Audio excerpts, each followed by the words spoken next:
Okay, thanks for joining us, Steve.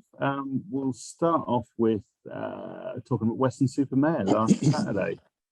3-1 win, 2 goals from Sam Ashton, 1 from Tom Blair. What were your thoughts on that one? Lovely day over at Weston, wasn't it? Well, it was. I mean, everything was nice about it. On the pitch, obviously the performance, the result. Yeah, I mean, it was a very, very pleasing day. It's a long trip against a good side. We proved that Tuesday night. I mean, they were 3-0 up when the game got cancelled. So that just shows, they're a very, very good side in possession. But, we thought that if we could stay with them in their moments, that we could certainly make inroads in ours. And that's exactly what happened. And to be fair, I don't think they could have had any argument if they'd been 4 down in half an hour. We had 4 really, really good chances. Didn't take them. Took one of them, obviously.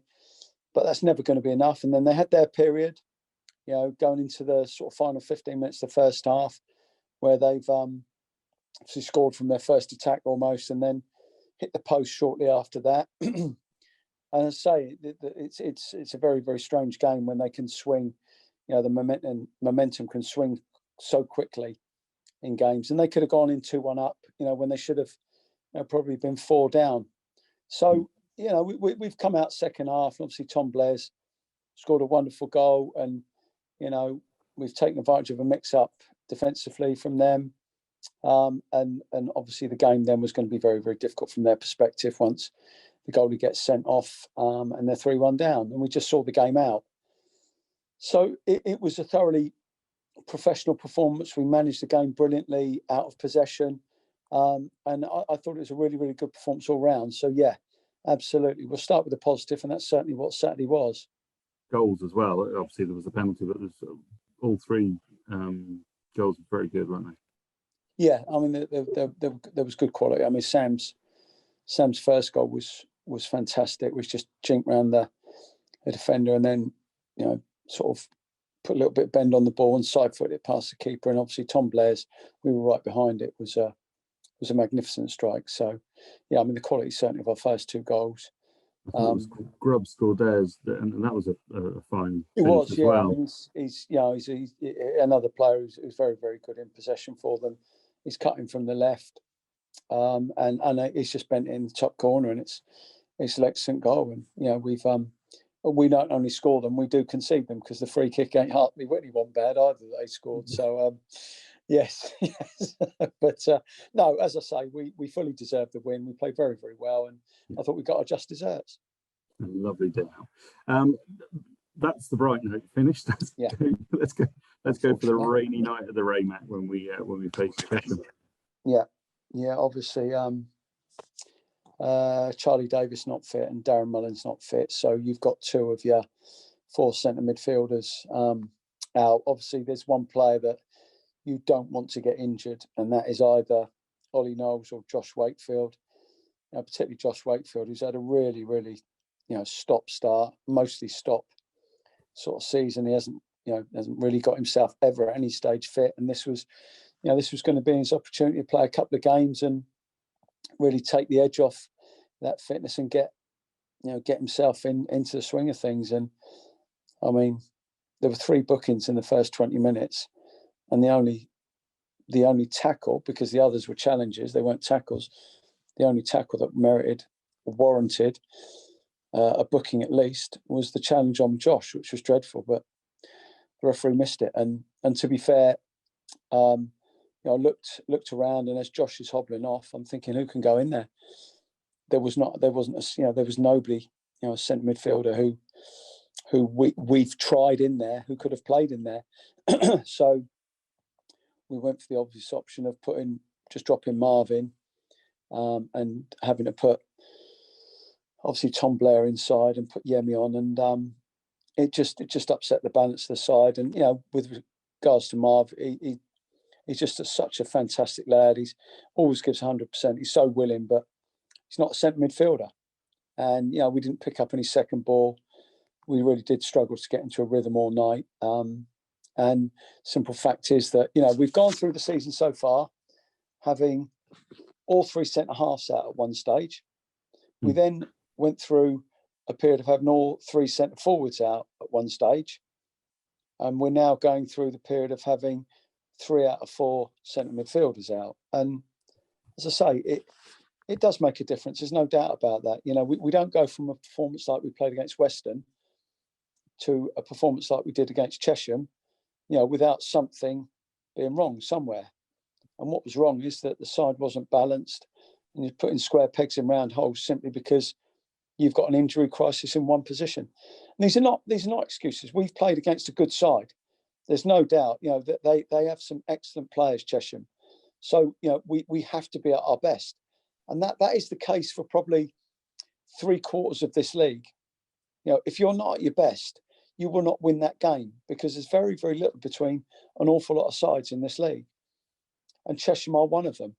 You know, we know, you know, previous years what good players they've got and what good side they are. And as soon as you concede that first goal, they're going to make life difficult for you. They're going to break the game up. You know, they're going to go and, you know, and you know, there's going to be injuries. There's going to be people getting cramp. We know all that, you know, but also you've got to respect their quality. And at certain times they showed that. And, you know, if we're at our best, we can cancel that quality out like we did against Weston.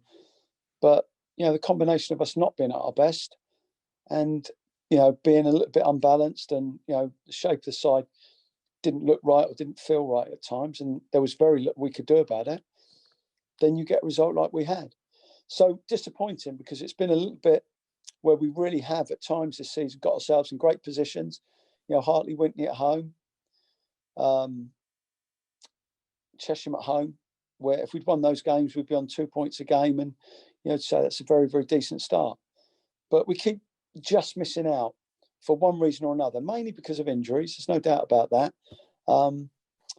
But I you know, if we can get a result on Saturday, and that's a big ask again, then it will put us back in amongst it, and that's what we need to do. But it's just frustrating that, you know, we need to go into games sometimes and win them, rather than say, actually, we've done what we need to do. A point here would be a good result, and we can move on from that. So that's where we are. We're probably not quite where we imagined or would like to be, but we're not far away. Let's go into a little bit more detail on a few of the injuries, just maybe a few names. Yeah, like you say, we always seem to have an issue on that spine of the team, don't we? There always seems to be a little chink in there somewhere. So who are we kind of hopeful will be back soon? Well, Sam Roberts had to come off. He was feeling his groin, and he said to me at half time, you know, this might go, this might pop, and I had no choice other than to just take him off, because, you know, that's the last thing. You know, miss half an hour, hopefully play the next 6, rather than play half an hour and miss the next 6. So that was, you know, that didn't help. Obviously, Sam having to come off. Josh, his ankle blew up immediately. It's a really nasty tackle, got to say. And that, you know, it looked, you know, he was really, really struggling. So you know, it's probably going to be 2 or 3 weeks with him. Sam, whether or not we got him off early enough, I don't know. So that'll be a fitness test on Saturday. Charlie Davies will have a fitness test to see how he is. Darren Mullins is probably not going to be fit for Saturday, but we're hoping Saturday week, we have a free week after Saturday, he'll be okay, because the games really do start to come in thick and fast then. Fitch is getting there. Harry Baker, obviously not quite 100%, but, you know, played a significant part of the game the other day. So he's hopefully coming along. And yeah, I mean, unfortunately, Ben Starr has decided to leave the club, because he just can't give the time to the football club. He said he's really enjoyed the experience, but unfortunately he's got his last year at uni. He's doing a master's degree. He just cannot afford to take the time off. So, which is a little bit unfortunate, because I thought he'd done really, really well. I was really pleased with Ben as well. Yeah, but he's got to, obviously his studies come first, and, you know, if he feels like you know, he's got to concentrate on them, then we have to respect his wishes. But I'm a little bit disappointed, because I thought he did really well for us. So in that respect, that was another bit of a blow to us. And obviously, if Ben had been on the bench, he would have who was no doubt came on and played. But that's a sod's law a little bit. But no, we need to get that one position. Hopefully Charlie Davies will be fit and Charlie can go in there. We'll be a little bit better balanced then for Saturday.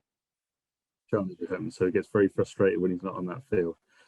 So again, Charlie Davies gets very frustrated when he's not playing. Yeah, which is great. That's exactly what you want. You can't wait to get back. That's what I say. You want players to be, of course. You want them to want to play, don't you? So Saturday, we look forward to Saturday. A trip to Beaconsfield. They're in the bottom four. They are in the bottom four with Wimborne, though. When we know how that went. They've lost their last 5 games in the league, so they're either due a win or hopefully we're going to profit. Yeah, I mean, I don't think anyone's going to try and second guess what it's going to be like. All I know is that, you know, if we go in with the attitude that we just got to turn up and, you know, we'll go home with the points, and you know we'll come a cropper like we did against Wimborne. So look, as I say, all I can ask is that the players give me everything, which they do. There's no doubt about that. And if we get beat, we get beat by a better side. And as I say, I've never had a problem with that. I think people, you know, need to realise that's not an issue. Getting beat is not a problem. Getting beat, not doing the right things, getting beat, you know, I would never say not giving everything, because these lads are a really good, honest group. So they do give everything. But sometimes maybe it's just a little bit misguided. It's a little bit naive in some respects. And it does become a little bit frustrating when you know that players are capable of doing something and they, as Tuesday night proved, on occasions didn't really have the quality in good areas to carry it off when we know that they have. So, yeah, I mean, I'm just looking there to go there and say, right, you know, we just need to give a good account of ourselves. People do the right things. And if we get beat and they're a good side and we get beat by a better side, you know, who are the better side on the day, then we'll shake their hands and we'll say, well done. And that's fine. But what we don't want to do is get beaten by ourselves. And invariably, that does happen sometimes, unfortunately, with us. So hopefully that won't be the case Saturday. Well, thank you very much for joining us, Steve. I know it's not quite the BT Sports studio, but No. you've managed. Yes, just about, yeah. No problem, pleasure. And thanks to everyone who came the other night. Apologies that we didn't get the win that we all wanted, but hopefully Saturday, you know, if we can get that those 3 points, that'll put us back up amongst the leaders, and that's, you know, that won't be a bad start, hopefully. Excellent. Thank you very much, Steve. Top man, thanks. Cheers. Bye. Cheers, then. Bye.